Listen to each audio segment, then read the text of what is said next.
बिस्मिल्लाहिर्रहमानिर्रहीम। आज हम फॉर्मली अपने कैफ 7 कंपनी लॉ के कोर्स को स्टार्ट करने जा रहे हैं with our first chapter named introduction to the company types and registration. सबसे पहले जो हम टॉपिक स्टडी करने जा रहे हैं इसका नाम है types and characteristic of business. अगर मैं बात करूं आपसे बिजनेस की, तो बिजनेस किसी भी ऐसी एक्टिविटी को कहते हैं जो कि स्टार्ट की जाए with the intention to make profit, जो कि पैसे कमाने की गर्ज से की जाए। अगर मैं बात करूं मोड्स ऑफ बिजनेस की कि बिजनेस किन तरीकों से किया जाता है, मैं ये नहीं कह रहा कि बिजनेस कितने तरीके के होते हैं, मैं ये कह रहा हूँ कि बिजनेस को करने के कौन कौन से तरीके होते हैं। तो दुनिया में इसके 3 वेल रिकग्नाइज्ड तरीके हैं। नंबर 1 है sole trading, number 2 partnership, number 3 company. आइए एक एक के ऊपर बात करते हैं। अगर मैं बात करूं आपसे सोल ट्रेडिंग बिजनेस की, तो सोल ट्रेडिंग में एक ही बंदा होता है जो कि अपनी बिजनेस का मालिक होता है। He is a sole proprietor of his business. जाहिर सी बात है, जब एक ही बंदा बिजनेस मैनेज कर रहा है तो पैसों की भी कमी है और अकल की भी कमी पड़ रही है, फाइनेंस भी लिमिटेड है और डिसीजन मेकिंग पावर और उसकी बिजनेस की जो एक्सपेंशन है वो भी बहुत लिमिटेड है। चलिए बात करते हैं कि what is sole trading business, मतलब सोल ट्रेडिंग बिजनेस के कैरेक्टरिस्टिक्स होते क्या है। सबसे पहले own and run by an individual, यानी कि इसकी दुकान का, इसके बिजनेस का एक ही मालिक है जो कि इस बिजनेस के सारे फैसले ले रहा होता है, सारी मैनेजमेंट संभाला होता है। Not recognised as a separate entity by law. Law की नज़र में इसका जो बिजनेस है और इसका जो मालिक है दोनों एक ही बंदे हैं, दोनों में कोई फर्क नहीं है, दोनों अलग अलग शय नहीं है।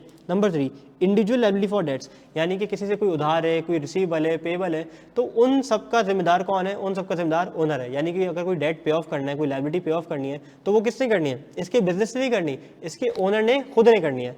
Number 4 personal liability for legal breaches, यानी कि अगर कोई कानून की खिलाफ वर्जी हो जाए, अगर कोई लीगल ब्रीच हो जाए, तो उसके लिए भी कौन जिम्मेदार है, बिजनेस जिम्मेदार है या ओनर जिम्मेदार है। सर ओनर जिम्मेदार है। क्यों? क्योंकि सोल ट्रेडिंग बिजनेस में कोई सेपरेशन का कॉन्सेप्ट नहीं होता।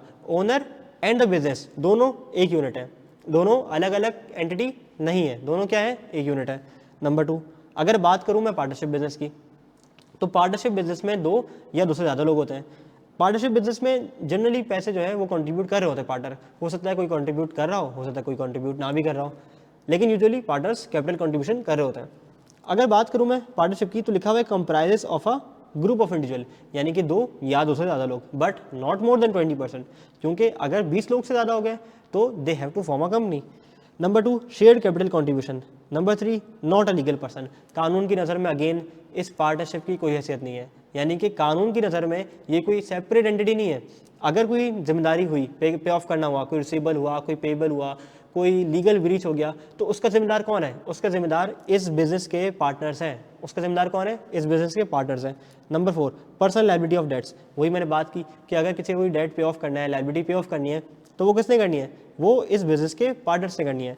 And number 5 2 to 20 partners. इसके पार्टनरशिप पे लिमिट है, यानी कि 2 से कम नहीं हो सकते और 20 से ज़्यादा नहीं होते।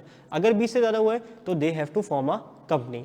तो आई होप ये सोल ट्रेडिंग बिजनेस और पार्टनरशिप बिजनेस का कॉन्सेप्ट आपको क्लियर हो गया होगा। अब हम बात करते हैं कंपनी के बिजनेस के ऊपर कि व्हाट इज अ कंपनी और कंपनी बनती कैसे है।